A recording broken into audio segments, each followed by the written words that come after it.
El atardecer de un soldado, por Pepe Gallego.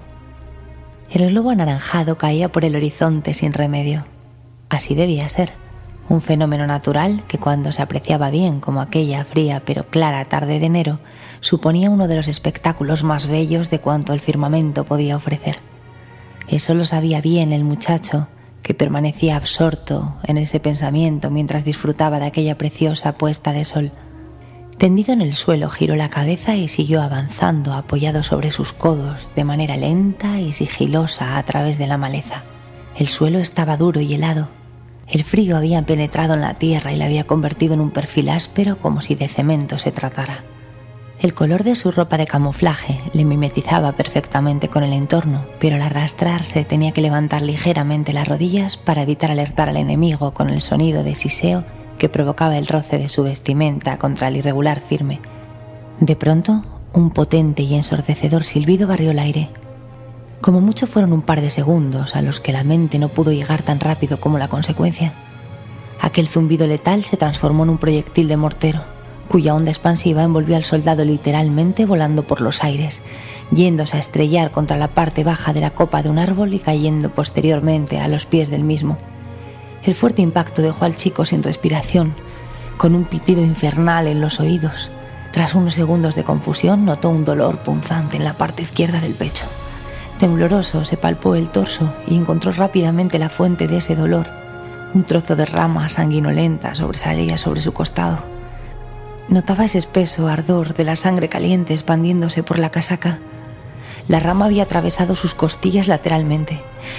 Exhaló una bocanada de aire frío mientras trataba de sacarse con sus dedos ese pitido horrendo de los oídos. Cuando comenzó a reparar en lo que le rodeaba, vio ante sí un panorama desolador. Muchos de sus compañeros yacían inmóviles en el suelo, compañeros que horas antes habían almorzado a su lado, jugado a las cartas, escribiendo a sus seres queridos o simplemente bromeando, ahora parecían inertes sobre una tierra que ya se erigía en camposanto. Todo el lugar estaba destrozado y violentamente salpicado de escarlata. Él lo veía todo como a cámara lenta, en parte por la desorientación del impacto, en parte por su herida, pero también por la escena dantesca que estaba observando, conforme se disipaba el polvo que se había levantado tras el furioso impacto del proyectil.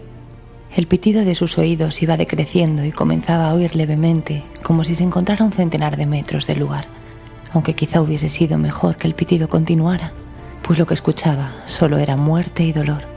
Ante él pasaba arrastrándose un chico con la mirada perdida, por cuya boca se desprendían cuajarones de sangre y saliva llenos de tierra, y que balbuceaba una y otra vez que quería volver a casa.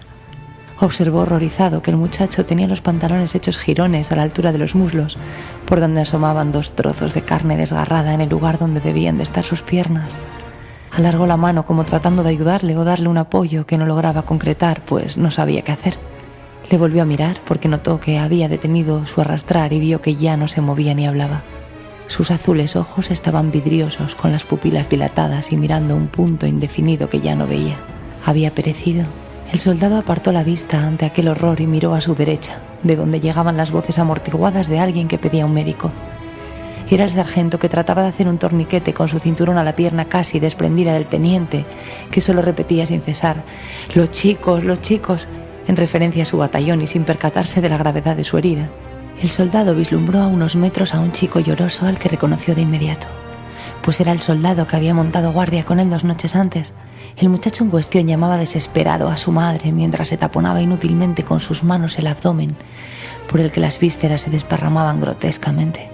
Mirase donde mirase, todo era como una pesadilla de la que no podía despertar, pues no era un mal sueño, sino una triste y cruda realidad.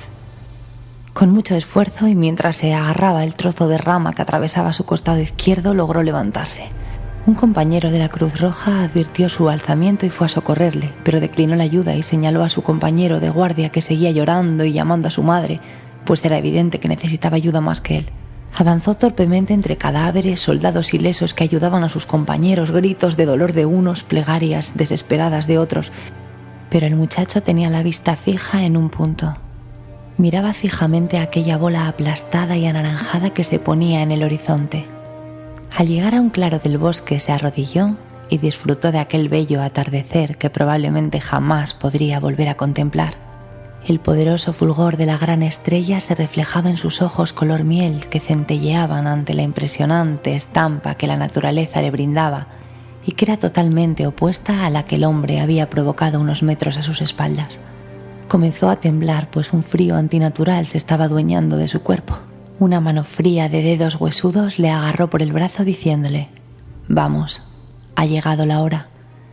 El anciano salió de su ensimismamiento y vio que seguía observando un bello atardecer desde la ventana del asilo. Miró de reojo a su interlocutor y suplicó: «Por favor, dejadme unos minutos más, lo suficientes para ver este hermoso atardecer. Lo siento, ya te concedí una tregua». «Lo sé, una tregua de 52 años en los que he vivido y disfrutado de todo aquello que alguien puso a nuestro alcance». El anciano hizo una pausa y al instante formuló una pregunta. «¿Pero por qué a mí? ¿Acaso te pudo la compasión?» «No, yo no albergo ese sentimiento, amigo». «Entonces me estás diciendo que todo ha sido casual». «Podría contestarte que todo es producto del destino». Y tras reflexionar unos segundos prosiguió: «Pero no estaría siendo sincero contigo. O mejor dicho, te estaría mintiendo. Digamos que alguien me envió un mensaje para interceder por ti». En ese instante un trueno retumbó en la estancia. Un trueno sin relámpago, sin nubes, surgido de la nada. Creo que a ese alguien no le ha gustado que des explicaciones. No, no le ha gustado. Ambos callaron durante unos instantes, tras los cuales el anciano volvió a preguntar: «¿Pero por qué yo? No pedí ser salvado, no pedí nada». Precisamente por eso. En aquella escena había gente llorando, gente suplicando, gente propagando su miedo, gente que blasfemaba, que maldecía su impotencia, que abrazaba la fe como último recurso de aferrarse a un milagro que les devolviera la vida que se les escapaba. Pero tú no. Tú tan solo albergabas un pesar en tu corazón. El anciano levantó la mano para interrumpir y dijo: «No sigas. Mi memoria no está todo lo bien que quisiera, pero recuerdo todo aquello como si fuera ayer. Mi pesar es el mismo que tengo ahora mismo, que no es otro que perder la ocasión de volver a ver otro atardecer tan maravilloso como el que estoy contemplando en estos momentos. ¿Acaso me equivoco?» «No, no te equivocas. Es así». Tras un corto silencio, el anciano agachó la cabeza y dijo ásperamente: «Me siento privilegiado por ser agraciado con tan magnánimo regalo. Vamos, como tú bien has dicho, es la hora».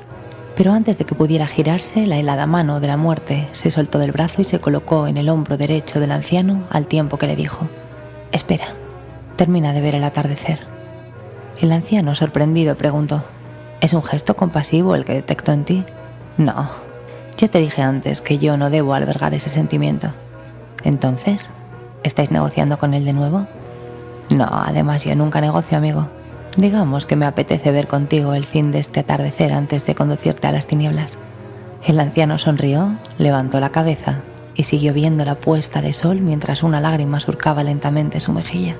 Con la voz rota y temblorosa respondió: «Gracias». La muerte apretó su hombro y ambos quedaron divisando en la lontananza el mágico horizonte mientras se dejaban bañar por la anaranjada luz que atravesaba la ventana de la habitación.